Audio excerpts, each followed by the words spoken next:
If some way, somehow this video were to get to the desk of Mr. Tony Khan, then Mr. Tony Khan, I just want you to know that the AEW Continental Classic has the opportunity to be an absolute game changer for professional wrestling in North America.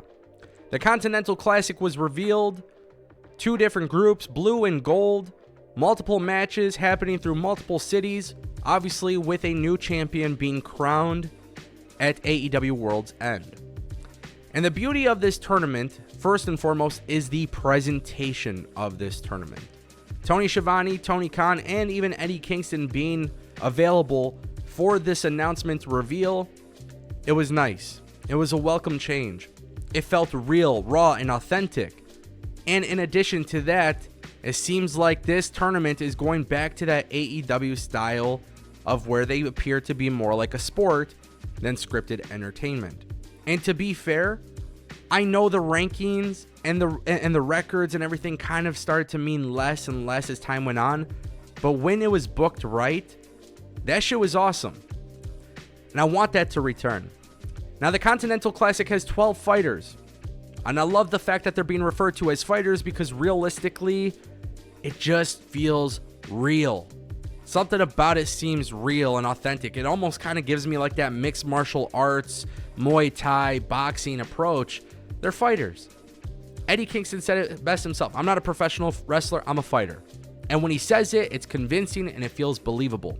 So the Continental Classic Tournament, 12 fighters, blue group and gold group. 20-minute time limit, 3 points for each win, 1 point for each draw, and everyone is banned from ringside. A nice little touch on that, by the way, there's a couple of competitors who normally have people ringside helping them win, getting involved in their matches. Now we got to see what they could do on their own in this tournament. I thought that was a nice little touch. The AEW Continental Classic allows for somebody to really become the face of AEW and technically New Japan as well. The Ring of Honor World Championship belt and the NJPW Strong Championship belt will be merged into one.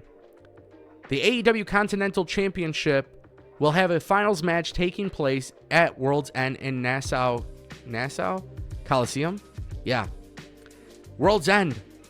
New champion crown. Somebody could be made a star. It has very much of that NJPW G1 Climax type approach.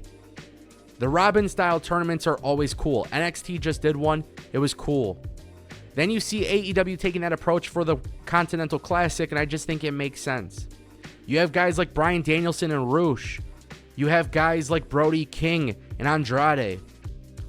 You have Jay White in the tournament. You have Mark Briscoe, Jay Lethal in the tournament. And then you have Daniel Garcia. There's a lot of guys in this tournament that are veterans. There's a lot of guys in this tournament who have been stars before. Guys who have come into AEW and made a big splash relatively fast. But I look at a guy like Daniel Garcia as somebody who can lead AEW into a new era with a sports-like approach. Yeah, I get it. Daniel Garcia is constantly dancing, whatever. It's cool. I like it. Daniel Garcia is cool. He's a G. You know what would be cooler? If Daniel Garcia wins the Continental Championship. He goes on to defend that championship. And then, by winning this tournament, Daniel Garcia gets immediately looked at as a big face of professional wrestling. You allow him to take that Continental Classic Championship belt, whatever. You let him take it with him. You have him defend it. Again, you put him on ROH. You put him on AEW. You send him to New Japan Pro Wrestling. You can create a new star with this tournament. Brody King, a tag team wrestler, getting the chance to show people what he could do as a singles guy in AEW. Again, you could do something massive there. Andrade, ups and downs within his AEW career. Now he has CJ Perry by his side. Again, a big win can really change the trajectory of these guys' careers. It's important that AEW really focuses on that sports-like approach. Treat it more like a sport. Bring back those rankings. Bring back those records. Yeah, I get it. They show the records on the screen, but make it mean something.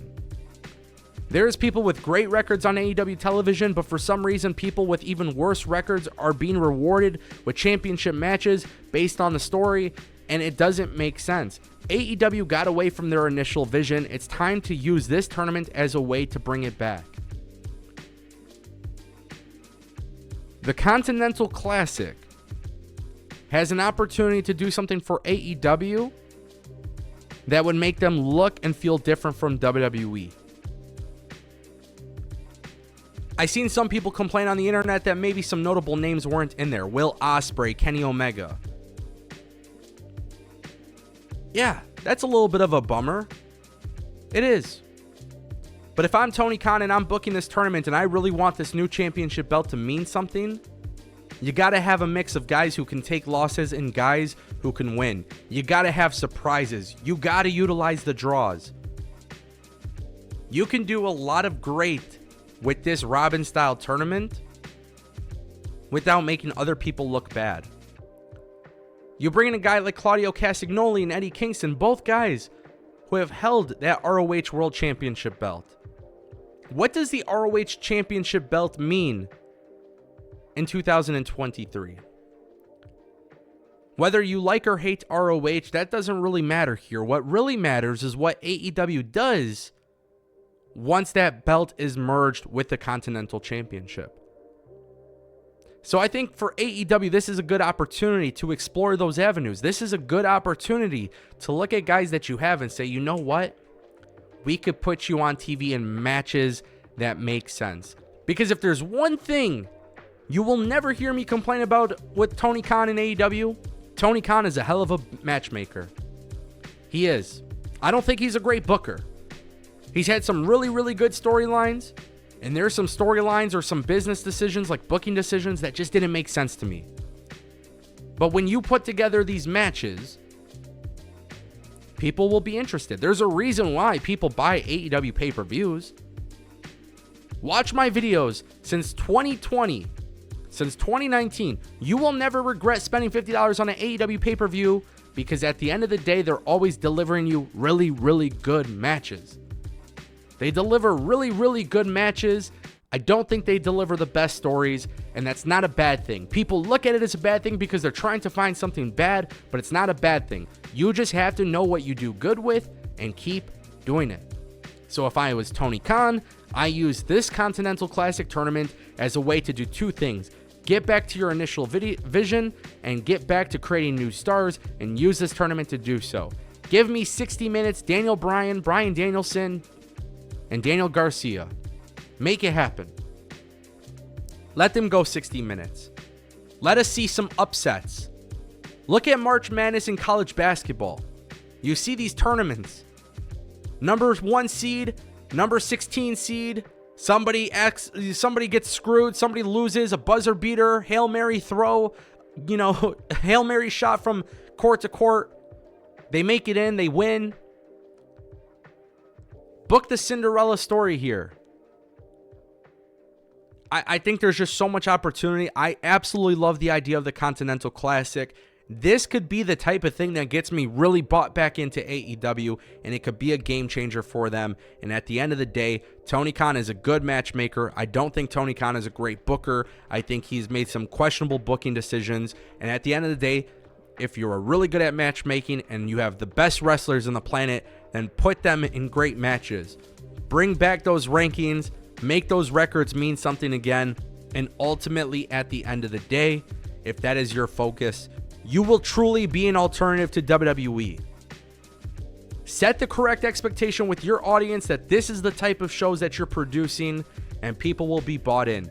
Because just like any other sport, whether it's MMA or basketball or whatever it is, we have certain preferences for who we want to see win the gold. We have, as a Pistons fan, I know the Pistons suck in the NBA. But it's going to mean so much more when the Pistons throw off a number 1 seed player in the playoffs. Do that same type of stuff here, man. I'm not saying get away from characters, but don't make the characters the forefront of your business. WWE does that, and it works for WWE. Do something different. Make yourself truly the alternative, and this is going to be a badass tournament. This could be the thing that changes AEW for a very, very, very, very, very long time. I love it. I actually really freaking love it. So, yeah.